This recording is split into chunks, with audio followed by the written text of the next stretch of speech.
Texas Lutheran University.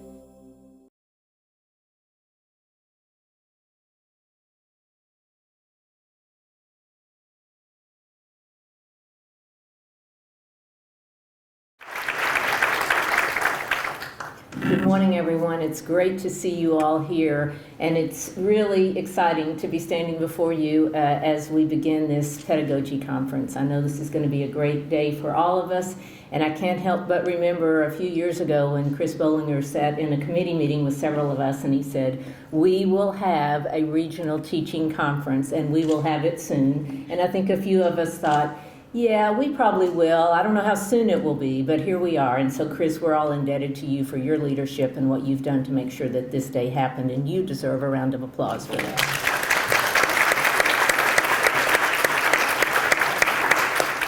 Just watch out what he says. Whatever he says, it's probably going to happen. It's a great pleasure to introduce Mr. Bruce King to the TLU community and to our guests this morning. Mr. King serves as the Assistant to the President for Institutional Diversity and Chief Diversity Officer at St. Olaf College in Northfield, Minnesota. St. Olaf is one of our sister Lutheran schools, as most of you know, or as we said this morning, maybe it's a brother school, we're not sure. It's a sibling school. He has worked in similar roles at the University of South Dakota, Carleton College, Lake Forest College, and several independent school districts. He's a member of the Consortium for Faculty Diversity, the National Association of Diversity Officers in Higher Education, and the Liberal Arts Diversity Officers Organization. In his own words, Bruce King says that his work focuses on making higher education, primarily in the liberal arts setting, accessible, equitable, and transformational in the lives of young people and in the lives of those who teach and support them. I had the privilege of hearing Mr. King on a panel at the AAC&U conference in Washington earlier this year, and I was impressed with his practical, intelligent approach to building and retaining diverse faculties. His words that day reminded me that no institution can achieve excellence without diversity. And I know his insights this morning will give us much more to think about as he speaks on how we are all marginalized in the absence of full inclusion. Welcome to the Pedagogy Conference, welcome to TLU, and welcome to Texas, Mr. King. We're glad you're here.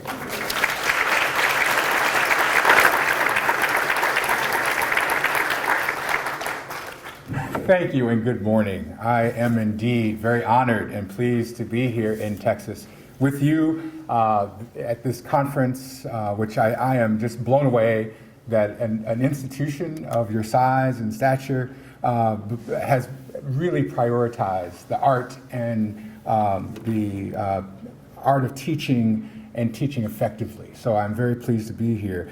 A special thanks to Chris for the invitation, for the phone call.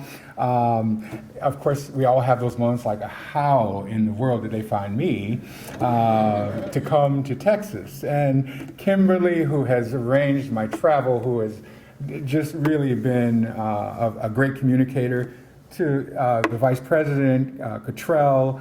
We had a lovely dinner last night, a lovely conversation. And to President Dorsey, who is a graduate of the University of South Dakota, which is where I came from immediately before coming to St. Olaf 8 years ago. It's nice to be able to visit other Lutheran institutions. You know, when you live in Minnesota, we are kind of the mothership of all things Lutheran. So, and one of the requirements in Minnesota is that a Lutheran college must sit on a hill. And so it's very interesting to come to you today and just to kind of see the flatlands. Somehow you must have missed the memo that, you know, you don't really have a Lutheran college unless you're above the crowd and able to look down on others as you talk about the virtues and values of Lutheran higher education. But you do have a pretty funky Martin Luther statue, so I will definitely take a picture of that and take it back to Minnesota, where we always have them nailing things to walls and the action pose, and you guys have them looking very tall and very somber. So I want to thank you.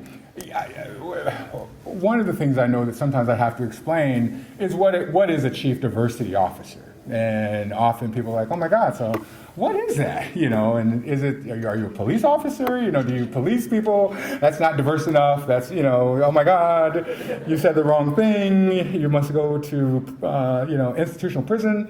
And really, I am very proud to be a part of a group of people who thought that diversity, like our academic program, like our treasury, like our business operations, you really do need to have, someone on campus who is thinking more than anybody else on campus about diversity.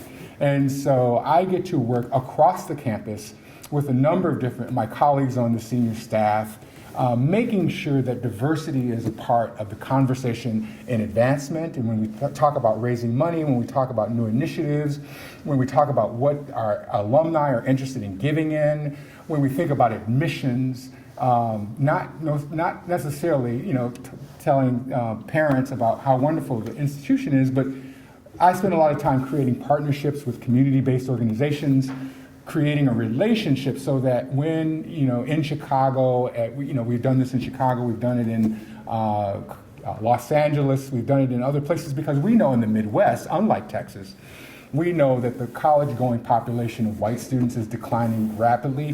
The overall population is declining, but we know that we won't be able to sustain our model of enrollment if we're relying on good Lutheran kids looking to go and attend their church-related institutions. So we've had to be very aggressive in going outside of the Midwest and thinking about where we draw our students from. So I do a lot of work there in terms of building relationships that allow access organizations to know that St. Olaf is a great place for their students in different places. And then, I do work very heavily in the academic affairs office, in the recruitment and retention of faculty in general and faculty of color in particular. It does not happen unless it happens intentionally. If we are talking about diversifying faculty, if we're talking about diversifying staff. So I get to work with a number of different people at the college, making sure that diversity gets integrated, weaved into our strategic plan, our direction, our conversation, so that it never, we're trying to get away from it always being the added on. We get, we have a great idea, we move it forward, we get near end or we get in the middle of it and we talk about, and we look around and we find out who's not there.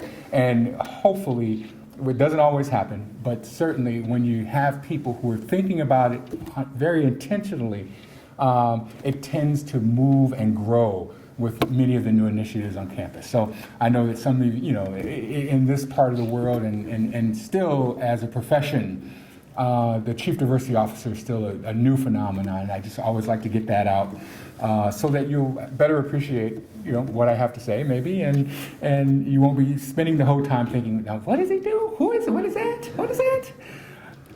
My story started at a college very similar to this college in St. Olaf College. Almost 30 years ago, I started my career in higher education. I attended the University of Iowa for a graduate program in social work. I was going to be a family therapist. I had some background in being a part of a historically black fraternity. When I went to graduate school, there was a hot mess going on in the Greek system. And so they invited me in to help kind of bridge the gap and create some cultural understanding programs in the Greek system. And it was my first experience actually thinking that people actually got paid to work in higher education who were not teaching.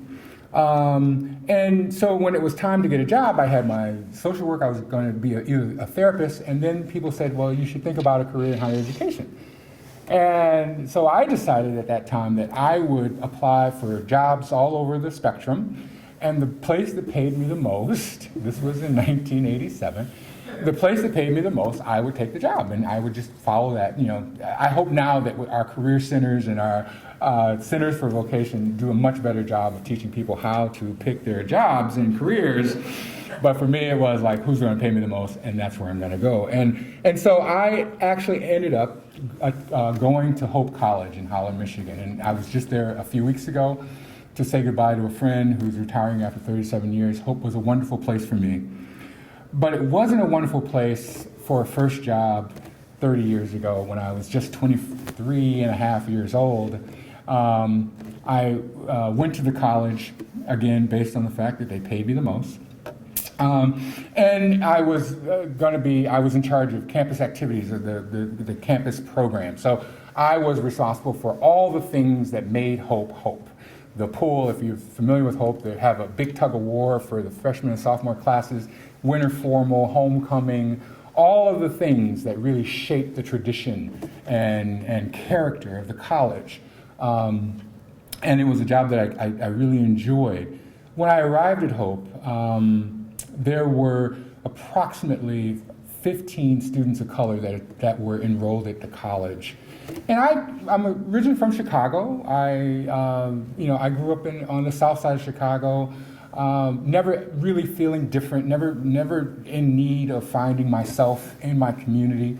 I went to Iowa State University, and while the population, if we look at percentage-wise, was small, there were still about 400 black students on campus, and we formed a very strong community. I was in a fraternity. We had a very tight community. And when I went to graduate school, again, I found that same community. So for me, I hadn't ever been had a sense of being outside of my community, though I understand all the issues that go with that. But when I arrived at Hope College and was told that there are 15 students at this institution of about 2,400 at the time, it made me pause because that was very different. And I remember being in the center, being the person responsible for the life of the college. And at no point in time in my first year there did I ever see someone who looked like me as a student participating in those events and occasions of which I was in charge of organizing. And it was then I began to realize that you can have wonderful places, you can have wonderful traditions and provide an incredible education. But if people are not all living in the center of that education, if people aren't coming in to enjoy that, what do you really have? And it was at that point that I realized that I felt a calling that somehow my work would have to be about moving people from the margins. That that people could live on the periphery, and but that wasn't what that wasn't the Hope experience. It wasn't what you paid $30,000, $40,000, $50,000 a year for. And were we not doing a disservice to students, allowing them, being okay with the fact that so many of the people who were underrepresented on our campus lived not on campus, but in the periphery, in the shadows of the campus. And that's what's really started my career in diversity. It wasn't never meant to be a full-time job. It was never meant to be the rest of my life. I was going to be a dean of students by the time I was 35. I was going to be the belle of the ball at NASPA and ACPA. And it wasn't going to be defined by diversity, but I kept getting called in. So my next job was a split position, multicultural affairs and student life. And then my next job was a full-time multicultural affairs job. And as I progressed in these jobs, starting doing more and more and more around multicultural education, how do we make students feel welcome, it became clear to me that in order to really truly transform an institution, it has to come from the top. I could make people feel better, and when we think about the progression of diversity in higher education, we've come a long way in a very short period of time. We know that diversity, recruitment of students of color at predominantly white institutions really didn't start until the late 60s. When during the civil rights era, there was pressure put on colleges like TLU, there were pressures put on places like St. Olaf to recruit more students, and we started opening our doors. But we did it in a very different way. Our first go at it was we wanted to provide access for those poor kids who really could benefit from the type of education we offer. And so we took our kind of missionary zeal and zest and training and background to places that brought very select students to campus because we felt like their lives would be enriched by having time on our campuses. And I remember very early in my career in multicultural affairs, my budget included for things like coats. It included for doctor's appointments. I could take a person to a doctor's appointment if they were sick. It was expected that the institution would be this, we wanted to, really make them comfort. Bus tickets home, we bought books and things like that. We progressed a little bit where the emphasis became on how do we welcome the students? How do we welcome difference to our campuses? And then that's when, we started maybe creating some cultural centers so that they can have a place to hang out. We started really celebrating Black History Month. The institution gave us money to do Black History Month and Hispanic Heritage Month and those kinds of things because we wanted them to feel welcome, that we had these wonderful elaborate events where we would ask the small number of students to, spend 2 weeks cooking food of their ethnic heritage so that they could share it with our community. We'd ask them to go home and get your outfits and your costumes so that we can see you in your native dress. But all of this was in the spirit of being very welcoming. We wanted to celebrate culture and we wanted to make students feel welcome. And then, we started thinking about, how do we take this and put it in an academic setting? So we started creating more ethnic studies programs, Black study programs, though Black studies had started in the 60s as a result of the Civil Rights Movement. They didn't come to our colleges like ours for a long time, but we thought that, and typically a Black studies program or an ethnic studies program was we hired a Black guy who could teach, who maybe taught economics, but that became our Black Studies program. We have a Black professor, we have a Black Studies program. We have a Latino professor, we have a Latino Studies program. And we will, they will get one course in which they could teach their culture, and we would then call it a program. So, we kept evolving. Today, oh my God, Black Lives Matter, Brown Lives Matter. We are seeing that it is no longer just okay to welcome. It is just no longer okay to be included, our lives on our campuses, to be included in that. Today, students are demanding, they are asking for, and they want to see demonstrated their inclusion, a kind of ownership in these institutions that we have invited them to participate in. They no longer just want to be the subject of, a Black, they don't want to just be relevant at Black History Month. They don't only want to be relevant at Latino History Month. We don't only want to be relevant when it deals with issues around race, but we are asking institutions, students are demanding that institutions be held accountable for how we are including diversity. Diversity was the entry point for inclusion. Where do I belong on this campus? Where do I see myself? Where do I see myself reflected?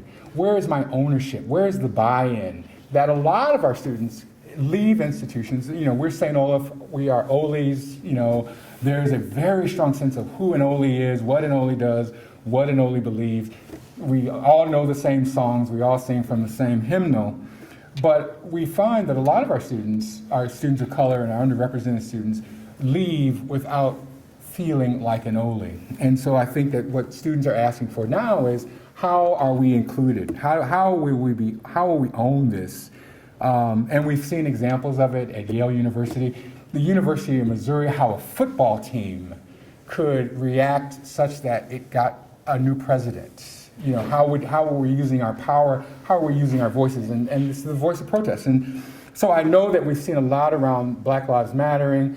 I know from a previous conversation that it takes different shapes and forms on campuses like TLU and St. Olaf. I think more solidarity. But I think while we have witnessed in Ferguson and in New York and in places the demand for some accountability on demonstrations of why Black Lives Matter, I would challenge you to think about our students on our campuses today, on these campuses, who they're not demanding that Black Lives Matter, but they're asking us the question, how do we know our lives matter on these campuses? How do we, who am I on this campus?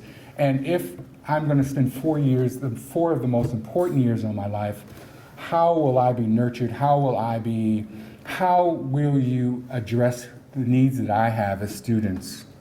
I think that the images that we see on TV translates on campuses such as these into a lot of pain. Our students haven't yet been able to develop a vocabulary that speaks to the pain and suffering that they are feeling in these kinds of environments.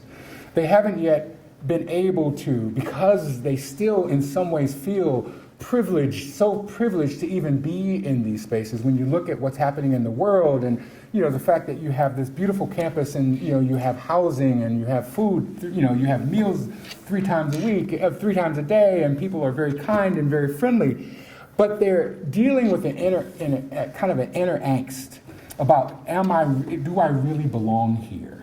Where am I? Why what is this experience supposed to be like for me?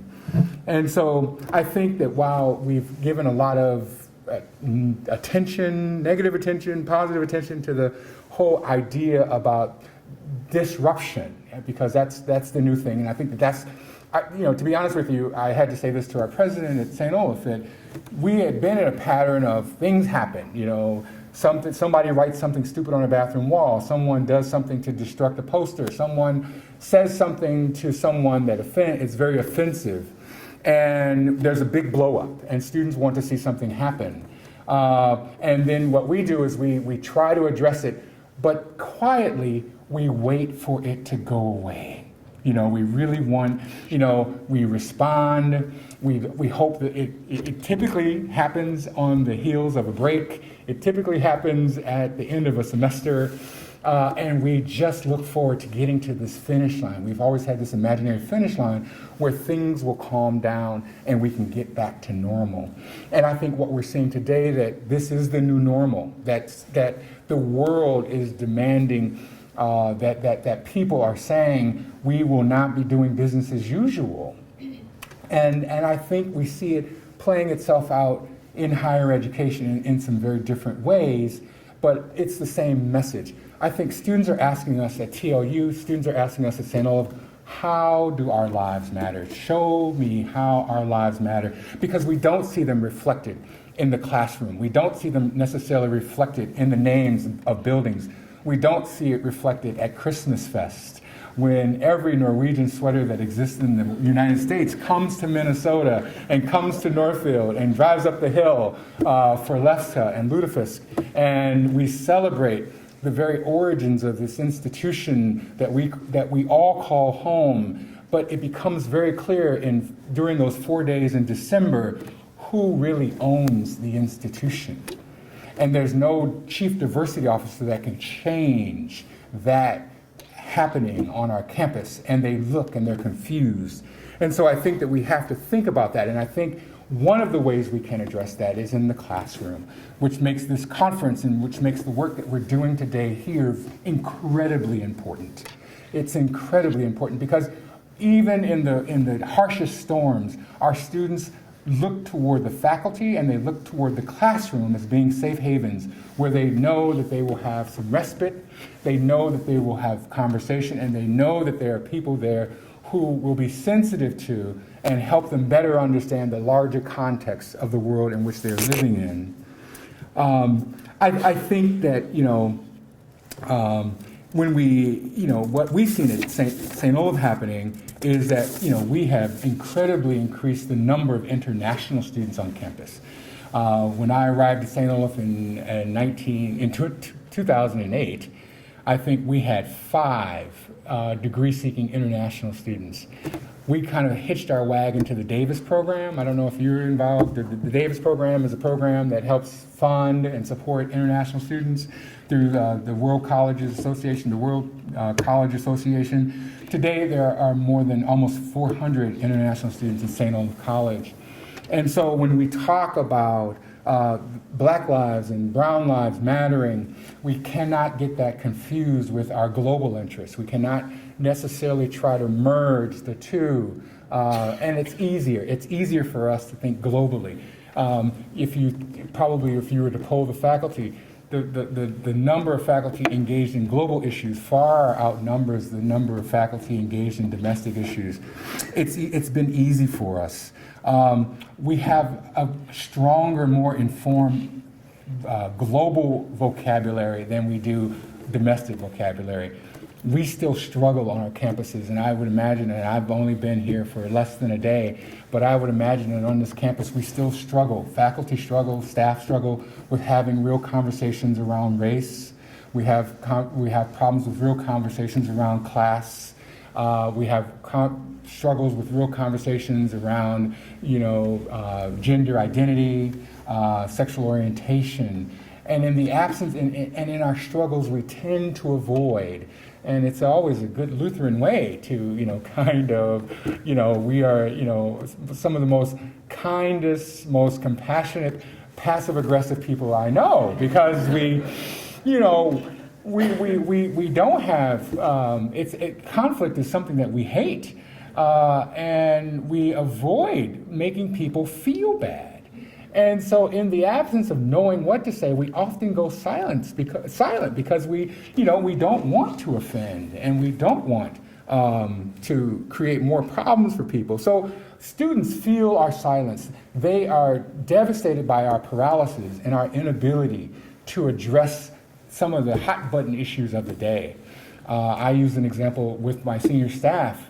It was the day after Donald Trump got an endorsement from the Ku Klux Klan, and you go, when people were trying to understand why are students so upset? Why, how come? Isn't it a good thing that we're not, full of conflict? And I said, so I come to senior staff the day after Donald Trump says that, he's being endorsed by the Ku Klux Klan, and he needs to investigate whether that's a good thing or a bad thing. And I'm sitting around this table with 9 of my colleagues, my closest colleagues. And in my mind, in the absence of us talking about it, I'm looking around this table saying, where are you at on this Donald Trump thing? Where are you at on this Donald Trump thing? And it is only through conversation that we are able to explore and to have those conversations. And so conferences today empower us as faculty and empowers us as staff to know how to have those conversations. So those are all good things. We have to go from celebrating diversity to really living the truth around diversity. And part of that is the case for faculty diversity. I understand that not everybody's on board. We've not properly made the case why faculty diversity is so important on campuses. One of the problems is we think that faculty diversity is tied to student enrollment. So at a campus like this, where 27%, maybe 30% of the students are Hispanic, we need faculty of color because the students need role models, the students need support. We should have some Hispanic, maybe some Black faculty members because our numbers are growing. While I think that's part of a rationale why it's important, it cannot be the most important issue. I think as in my introduction, I am a believer that we can never be an excellent institution of higher education in the 21st century if diversity is not a part of everything we do, whether it be in the classroom, outside of the classroom. If we have not found ways to integrate and show students that the power of our commitment to diversity is by having people who look like them, who come from different perspectives, who teach from a perspective. If we are not able to show them that our commitment runs parallel with our mission, then we are just, again, paying lip service to this idea of diversity being important. But we live in a world that is being reflected more and more by people of color. And how do we justify the absence of it in this place? Now, we see at St. Olaf, we are not losing students of color because we don't have a large number of faculty of color. We are losing white students who say that my high school was more diverse. We are losing white students who have traveled abroad in high school and who have worked at the Dorothy Day Center in downtown Minneapolis and are looking to engage in a more diverse education. They are demanding that we diversify, we become more diverse. So it really can't be, if we're just thinking that it's about the students of color and supporting them and making them feel better, all we're doing is playing into our missionary role of thinking that somehow these students are, we need to accommodate them in ways by, bringing people in. I think that, to recruit a more diverse faculty really sets us up. Now, we know that at our best, 5% of the U.S. population will choose a liberal arts college.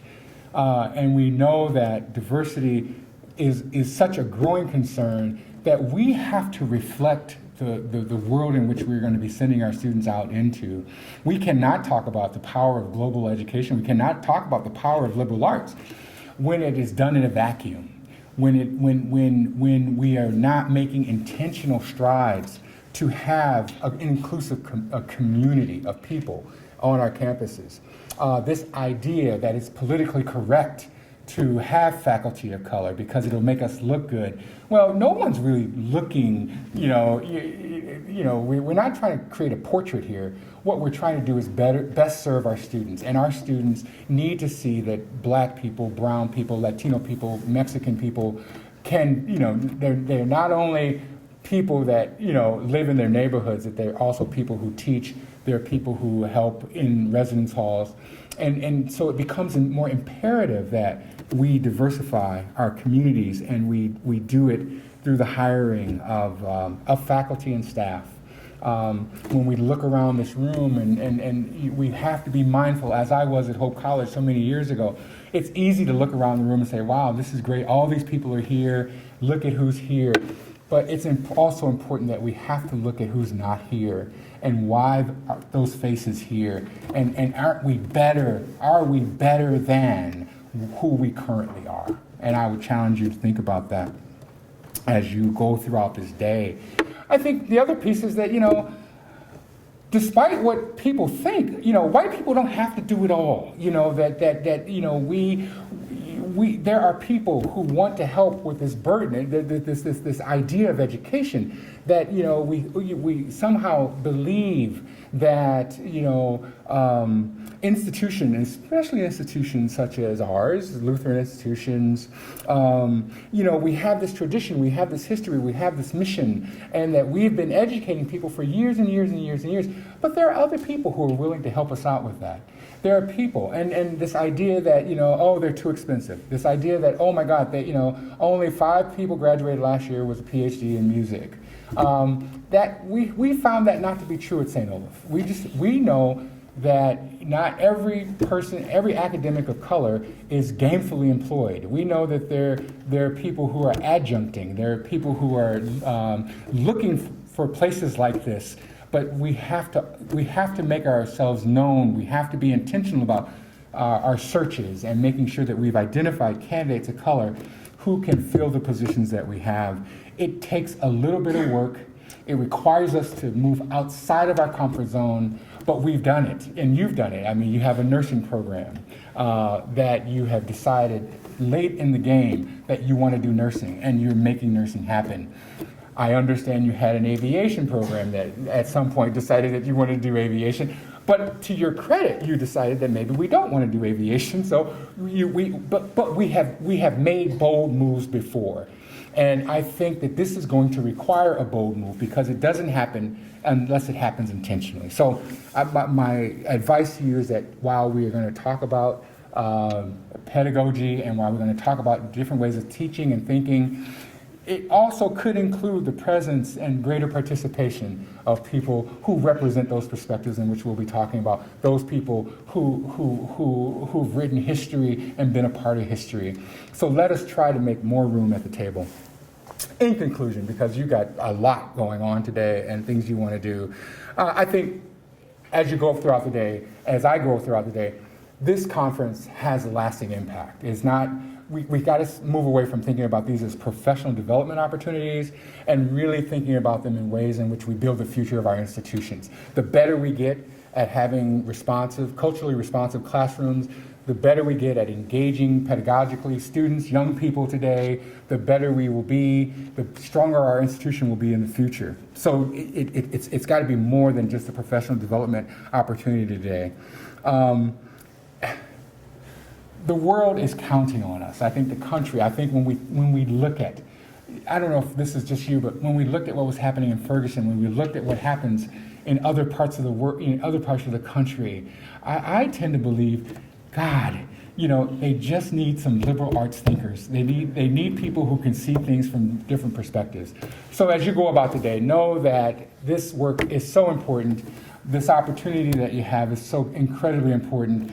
And we've got to get this right because the world is counting on us to get this right. The young people on this campus are counting on us to do better. The students at St. Olaf are counting on me and my colleagues on the faculty there to do better. They want to believe, and we've got to show them that their lives matter, our lives matter, everyone's lives matter, and together, if we all matter, we can make our institutions much better places. Thank you for your time. Thank you for this meeting. For more information, please visit tlu.edu.